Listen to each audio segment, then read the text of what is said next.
Buenos días, muchachos. Bienvenidos a la clase de prueba de hipótesis. Vamos a comenzar con un tema que pues, es la continuación de lo que hemos estado viendo de intervalos de confianza. Como repaso rápido, quiero recordarles lo que eran los intervalos de confianza.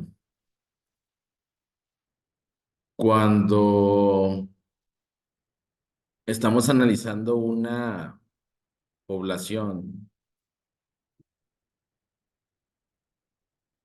y esta población tiene ciertas características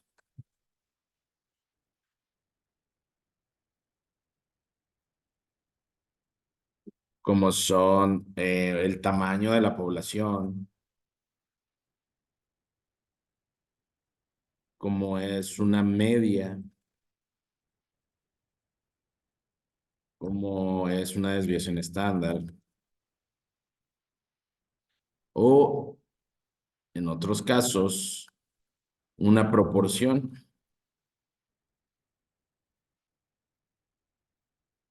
Y estas son específicas de esa población, ¿sí? Sin embargo, a veces las poblaciones son demasiado grandes para poderlas medir directamente. Entonces, lo que hacemos es tomar una muestra. Esto ya lo hemos visto eh, varias veces, ya lo hemos analizado con otros ejercicios. Una muestra es una representación más pequeña de esa población, solo que también pues tiene sus características. Para que sea representativa esta muestra,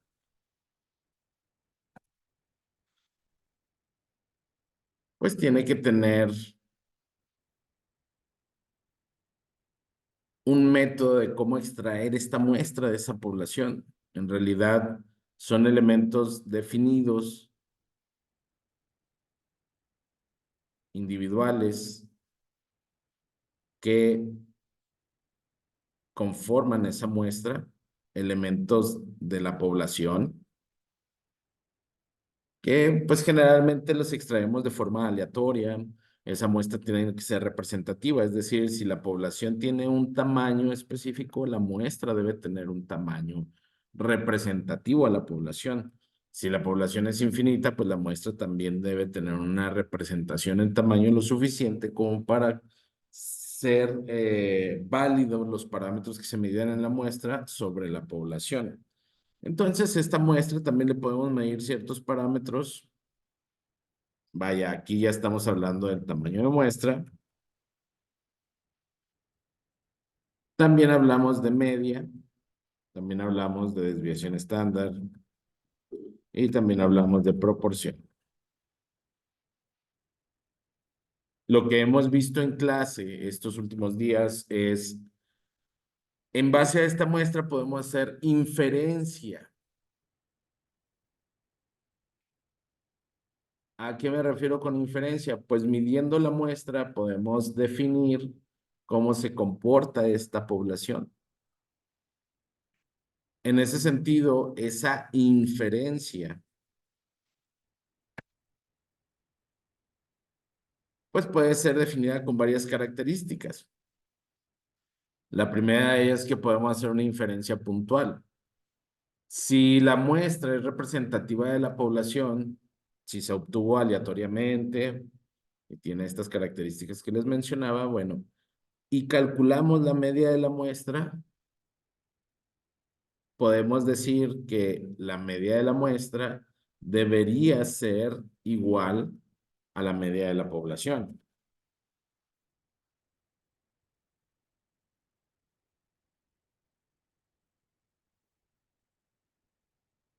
A este procedimiento de decir que la media de la muestra es igual a la media de la población, se refiere a una estimación puntual.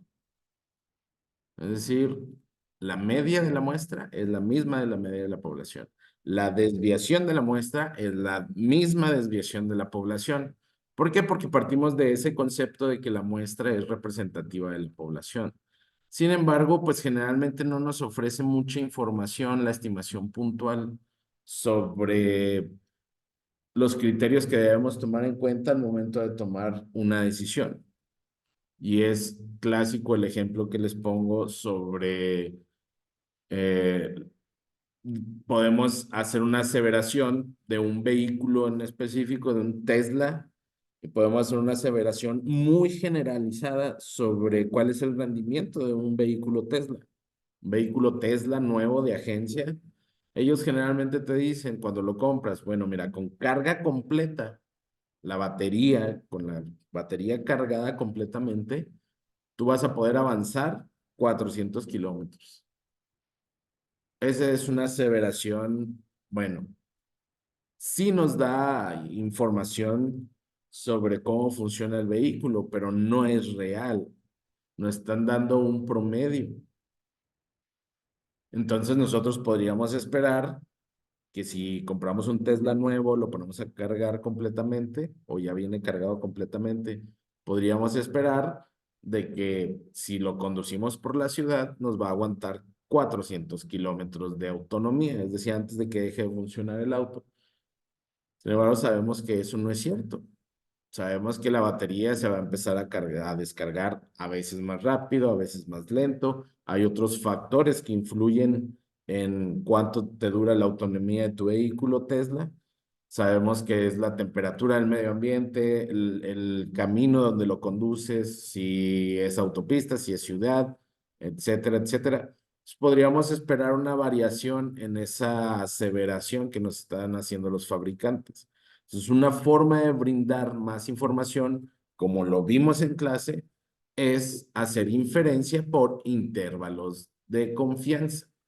Es poder hacer una aseveración en base al estudio de la muestra con criterios como lo son la distribución normal.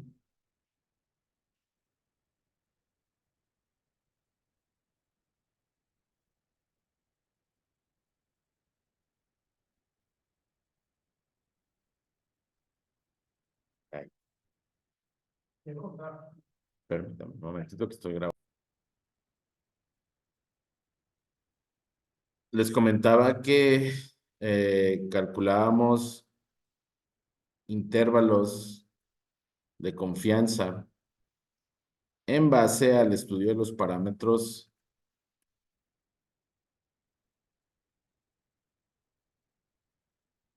de la muestra. Si aquí estábamos estudiando una media,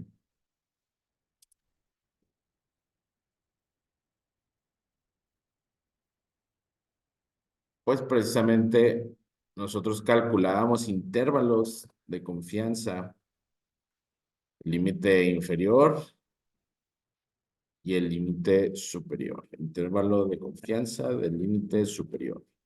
Es intervalo de confianza low, intervalo de confianza up. Con un nivel de confianza muy, muy importante, con un nivel de confianza específico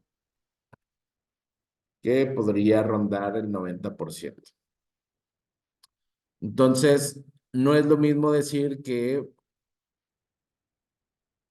tu auto Tesla va a tener un rendimiento de 400 kilómetros con carga llena a full charge. Obviamente no es lo mismo que decir que tu carro va a estar funcionando aproximadamente entre 300 y 500 kilómetros con full charge el 90% de las veces. Entonces aquí tú ya te haces un criterio de decir, ok, mira, entre 300 y 500 kilómetros, pues está bien, con un nivel de confianza del 90% de las veces. Es decir, 10 de 10 veces que agarre mi Tesla con carga full, al menos 9 va a estar rondando entre 300 y 500 kilómetros, sin importar factores como el, la temperatura, si lo conduzco por ciudad, si lo conduzco por carretera, etcétera, etcétera. Entonces, este proceso de intervalos de hacer inferencia mediante intervalos de confianza, pues se vuelve algo bastante crucial. Lo que estamos haciendo con el intervalo de confianza es aseverar cómo se está comportando la población, pero incluimos más certidumbre, es decir, incluimos más información al decir que la población se tendría que estar comportando con estas características, con una media de 400. Esta la tomamos de aquí, del tamaño de la muestra, de medir la muestra, pero también agregamos un intervalo en el cual la población tiene una alta probabilidad de encontrarse. ¿Sí? Eso es con respecto a las distribuciones normales, que en este caso hemos nosotros analizado ejercicios de intervalos de confianza con T-de-Student, con Z normal y con Z, pero para proporciones, que fue el último ejercicio que hicimos. Entonces, todo esto es la base para las pruebas de hipótesis. Las pruebas de hipótesis precisamente es hacer inferencia sobre aseveraciones que hagamos sobre una población, es decir, sobre una hipótesis. Entonces nosotros pensamos que un fenómeno se comporta de cierta u otra forma, pues es por una hipótesis y lo que queremos es probarla. Entonces, bueno, pues utilizamos mucho el concepto de inferencia estadística, que en este caso nos dice que es el conjunto de métodos y técnicas que permiten realizar una afirmación de una población en base a información recolectada por una muestra representativa de esa población, que es lo que hemos estado haciendo. ¿Qué es una hipótesis? Es una aseveración o supuesto provisorio susceptible de medirse y confirmarse gracias a los métodos de contraste de hipótesis. Los métodos de contraste de hipótesis es una herramienta que vamos a estar eh, analizando de forma básica o vamos a ver de forma básica en este tema. En todo contraste intervienen al menos dos hipótesis, generalmente llamadas hipótesis nula e hipótesis alternativa. ¿Qué son esas hipótesis nulas y qué son esas hipótesis alternativas? Bueno, cuando nosotros queremos hacer una aseveración sobre algún fenómeno que estamos analizando, generalmente necesitamos eh, definir o generar una teoría de cómo debiese comportarse ese fenómeno, ¿sí? Entonces sería una especie de aseveración o afirmación de cómo funcionan las cosas. Esa sería nuestra hipótesis principal. Ahorita las vamos a definir, qué es hipótesis nula y qué es hipótesis alternativa. Sin embargo, al momento de hacer o comprobar esa hipótesis, de hacer un análisis o implementar un método de investigación, un método riguroso, un método estadístico, o en este caso, un método de contraste de hipótesis, al momento de aplicar herramientas, pues tenemos dos opciones con esa hipótesis: que efectivamente la hipótesis sea verdadera o que sea falsa, que no sea verdadera. Entonces, si nosotros estamos diciendo que un sistema se comporta de una forma y lo que estamos diciendo es verdadero, bueno, pues con eso comprobamos la hipótesis. Pero si es falso, necesitamos una hipótesis alternativa que explique cómo debería funcionar ese sistema. Entonces, para eso se dividen el contraste de hipótesis en dos tipos de hipótesis, al menos dos tipos de hipótesis. Puede haber más, mucho más que dos hipótesis, ¿sí? Sin embargo, aquí nada más vamos a manejar dos hipótesis. Es lo que pienso que pasa y si no es lo que pienso que pasa, ¿qué es? ¿Sí? Es tan fácil como pensar en decir, ok, mi familia, no sé, mi papá va a comprar un auto nuevo. Mi hipótesis, puedo establecer una hipótesis con respecto al color del carro que va a comprar y decir, ok, mi hipótesis es que va a comprar un carro negro, ¿sí? Si él compra un carro nuevo, se cumple la hipótesis, pero necesitamos tener otra hipótesis en caso de que no se cumple lo que estoy diciendo. Si no se cumple, si no compra un carro negro, pues podemos decir precisamente el carro no es negro, simplemente, o tener varias hipótesis alternativas de decir, pues es que el carro puede ser azul, o el carro puede ser rojo, o el carro puede ser blanco. Entonces tenemos varias hipótesis alternativas aparte de la hipótesis real. ¿Ok? Entonces vamos a definirlas. Estas dos hipótesis. Bueno, ahí va. Una prueba de hipótesis es un procedimiento. Ojo con esto, procedimiento, con el que se busca tomar una decisión sobre el valor de verdad de una hipótesis estadística. Al realizar una prueba de hipótesis decidimos si rechazar o no rechazar esa hipótesis estadística. Basamos la decisión en la evidencia muestral, basamos la decisión en la información que nos proporciona una muestra. Entonces, esa prueba de hipótesis también la conocemos como contraste de hipótesis. El contraste de hipótesis es un procedimiento que, en caso de analizar fenómenos estocásticos, esto es, fenómenos aleatorios o estadísticos, pues se basa en métodos, obviamente, estadísticos para recolectar información que sirve para acertar o rechazar una hipótesis nula. ¿A qué le llamamos hipótesis nula? La hipótesis nula es llamada así a la aseveración que creemos explica una circunstancia específica en un fenómeno o en un sistema y que mediante un contraste queremos refutar de forma insistente. Refutar. Ok. ¿Por qué queremos refutar? Es para evitar coincidencias, chicos. ¿Por qué? Porque yo puedo decir un ejemplo. Puedo decir, el profesor es vidente. Caray, el profesor es vidente. ¿Cómo puedo hacer para comprobar esa hipótesis si el profesor es vidente?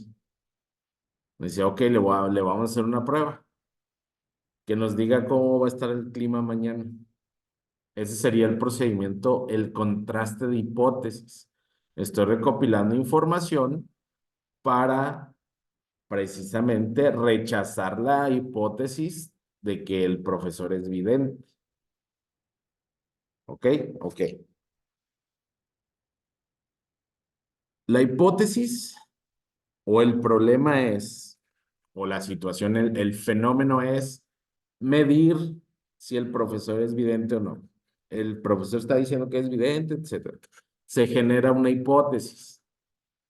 Vamos a llamarla hipótesis nula. Ahorita es lo que estoy tratando de explicar de por qué le llamamos hipótesis nula. Si, si ya generamos la hipótesis de que el profesor es vidente, bueno, entonces, como contraste de hipótesis, necesito hacer un método o un procedimiento que me ayude a comprobar eso, esa hipótesis. Bueno, no a comprobar, a tratar de rechazarla. ¿Por qué? Si yo le digo al profesor, ok, profesor, si queremos probar que usted es vidente, esa es la hipótesis, que usted es vidente, sí es vidente, puede predecir el futuro. Entonces, mi procedimiento, mi contraste de hipótesis va a ser este. Díganos usted cómo va a estar el clima el día de mañana. Pudiese ser algo, un procedimiento muy, hay procedimientos más rigurosos o más radicales, pero pues pudiese presentarse la forma, ¿no? Imagínense que estamos ahorita, mayo 10 aquí en Chihuahua, y le decimos al profe, ok, que nos diga cómo va a estar el clima en mayo 11. y el profesor dice, ok, mayo 11 a partir de las 12 de la tarde va a estar nevando. No juegues. Si pudiese ser algo que indicase que él es vidente. ¿A qué me refiero? Si pudiese ser una evidencia, pues un poquito más, plausible de que a lo mejor puede predecir el futuro. Si nos dice mañana va a estar caluroso, pues eso no me indica nada, no es una evidencia contundente porque todos los días han estado calurosos, pero si mañana se suelta una nevadota, el día 11 de mayo se suelta la nevadota, pues a lo mejor sí podría ser, contundente, ¿no? Entonces, el contraste consiste en crear el procedimiento y probarlo. Es decir, llega el día 11 y estamos midiendo con termómetro, estamos esperando, el cielo se nubla y empieza a nevar. Entonces, toda la información, según el procedimiento que cree, decir, ok, la pregunta es cuál es el clima el día 11. El profesor dice, ok, el día 11 va a estar nevando. Entonces, esa pregunta es para avalar la hipótesis de que él es vidente. Entonces, como está nevando, podemos decir que el profe es vidente.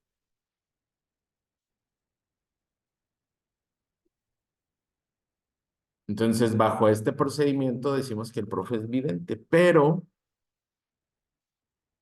pudiese ser una casualidad poco probable, pero casualidad. Entonces, todos los contrastes de hipótesis no deben estar enfocados a tratar de probar o de aceptar la hipótesis eh, que estamos estableciendo. ¿Por qué? Porque al realizar el procedimiento, al realizar el esfuerzo para tratar de aceptar la hipótesis que estamos estableciendo, podemos caer en un error, en que sea una casualidad, como en el caso del profesor. Sí nevó, pero pudiese haber sido algo en clima raro, algo que sucedió, y pues el profe no es vidente, pero pues hubo una casualidad, pero pues dado el procedimiento que implementé, pues yo estoy aceptando que el profesor es vidente. Entonces, realmente lo que queremos en un contraste de hipótesis es rechazar a como dé lugar la hipótesis nula, pero no la vamos a rechazar sin evidencia. Es decir, cualquier evidencia que diga que el profesor no es vidente, lo vamos a tomar como que no es vidente. Si le decimos, profesor, ok, ya lleva una casualidad, vamos a seguir probando esto, ¿sí? Vamos a seguir trabajando, vamos a seguir probando o investigando si realmente es vidente. Y le preguntamos, ¿quién va a ganar las elecciones el próximo de presidenciales eh, entre la señora Sheinbaum y el Maines y la señora Xochitl Gálvez? Y si el profesor dice, va a ganar Xochitl, y llega el día y gana Xochitl, pudiese tomarse también como una casualidad. Entonces seguimos investigando hasta el momento que podamos decir que no es cierto que el profe es vidente. Le podríamos preguntar, ok, entonces, ¿quién va a ganar la lotería el próximo periodo de lotería? Y ya que diga, no, pues Juan Luis Pérez o perdón, de San Luis Potosí, Luis Pérez de San Luis Potosí va a ganar la lotería. Y si no gana, entonces ahí sí podemos decir que, entonces los dos procedimientos anteriores que hicimos para probar su videncia no nos sirven. Bueno, no es que no hayan servido, sí juntamos información, pero con el tercer procedimiento podemos comprobar de que el profesor no es vidente. Entonces, con toda esa situación, por eso es que la hipótesis principal se le llama hipótesis nula, porque precisamente esa hipótesis nula es la que va a establecer cómo vamos a llevar a cabo nuestro contraste de hipótesis. Y este contraste de hipótesis simplemente o llanamente se va a dedicar a buscar información para poder rechazar esa hipótesis nula, para evitar cometer eh, fallos al momento de aceptar o rechazar una hipótesis, se realiza este procedimiento. Fallos que tienen que ver con la casualidad, ¿sí? Por eso no buscamos aceptar un hecho, una hipótesis. Nosotros lo que buscamos como investigadores es tratar de rechazar una hipótesis, ¿sí? Entonces, todo el esfuerzo que vamos a hacer va a consistir en refutar de forma insistente una hipótesis. Por eso es que se le llama hipótesis nula, y esa es la hipótesis principal. Pero les dije que en estos contrastes de hipótesis lo que necesitamos son dos hipótesis. La segunda hipótesis es la hipótesis alternativa. Dice, si por el contrario podemos encontrar información suficiente para rechazar la hipótesis nula, entonces debemos tener planteada una segunda hipótesis alternativa que es aceptada de forma automática cuando la hipótesis nula es rechazada. En caso de haber más de una hipótesis alternativa, el contraste de hipótesis debe ser capaz de evaluar esas alternativas. Es decir, vamos a manejar dos hipótesis. La hipótesis nula, que es la hipótesis principal, es la aseveración provisional que se quiere rechazar, y la hipótesis alternativa, que depende si se acepta o se rechaza H0.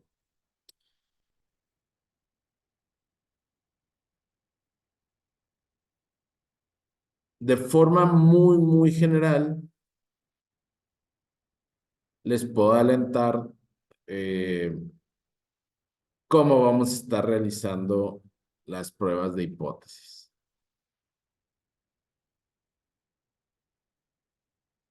Aquí vienen los pasos para probar las hipótesis, que primero tenemos que analizar el sistema de parámetros. Recuerden, estamos hablando de estadística. Los fenómenos que vamos a estar analizando son estocásticos, son aleatorios, son estadísticos. Entonces tenemos que definir algunas especificaciones de los fenómenos que estamos analizando para poder analizarlos dentro de un contraste de hipótesis, ¿sí? Entonces, ese análisis del sistema o parámetros que se desean probar, pues generalmente, pues depende de la forma en que tenemos de llevar a cabo la hipótesis, depende de la experimentación, depende del parámetro que se está midiendo. Entonces, bueno, pues es una de las características o es uno de los pasos que nos debería llevar más tiempo, ¿no? Para fines de clase, pues, se hace un ejercicio rápido, pues no tendríamos mucho problema. El número dos es establecer la hipótesis nula y su hipótesis alternativa. En el paso 3 es especificar un nivel de significancia. Bueno, ¿a qué nos referimos con el nivel de significancia? Nosotros ya habíamos hablado de un nivel de confianza, pero entonces sabíamos que este nivel de confianza estaba asociado a un nivel de significancia. Cuando nosotros estudiamos una distribución probabilística, estudiamos las probabilidades de todos los posibles resultados de un ejercicio. Entonces, la sumatoria de todos los posibles resultados de un fenómeno, un ejercicio o de un sistema, pues sabemos que la sumatoria de todas esas probabilidades es igual a uno siempre.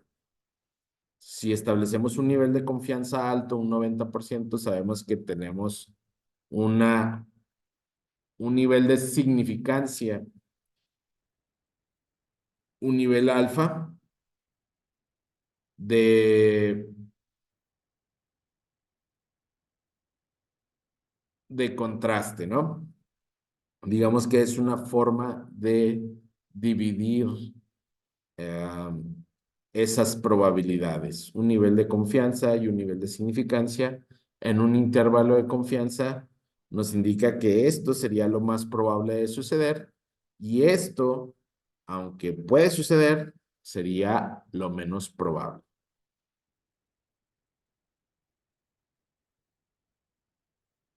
En este caso, ¿a qué nos referimos con los errores en el contraste de hipótesis? El nivel de significancia está asociado con un error tipo 1. ¿Qué significa ese error tipo 1? Cuando la hipótesis nula que estamos tratando de probar en un contraste es verdadera, pero rechazamos la hipótesis nula, tenemos esa probabilidad de cometer ese error. Entonces, ese alfa está asociado con esa probabilidad de cometer un error. ¿De qué? De rechazar una hipótesis que debió haber sido aceptada. Muy bien. Entonces, hay otro tipo de error, que cuando la hipótesis nula es falsa, pues si la aceptamos con el contraste de hipótesis, pues tenemos un error tipo 2 y eso sería otra probabilidad que es beta. Esto más bien es para explicar precisamente cómo se generan las hipótesis, sobre todo porque vamos a estar haciendo pruebas de hipótesis con respecto a las medias de los parámetros que estamos analizando. Entonces, esto lo vamos a ver en la siguiente clase. Hasta aquí, entonces, trato de que esta clase a lo mejor es un poco aburrida porque no estamos haciendo cálculos, pero pues esta era una de las promesas para el día de hoy.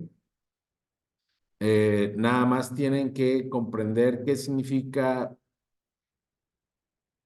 un contraste o una prueba de hipótesis, de por qué le llamamos, bueno, por qué necesitamos dos hipótesis cada vez que queremos hacer una prueba de hipótesis, una hipótesis nula de la hipótesis alternativa, de qué significa cada una de ellas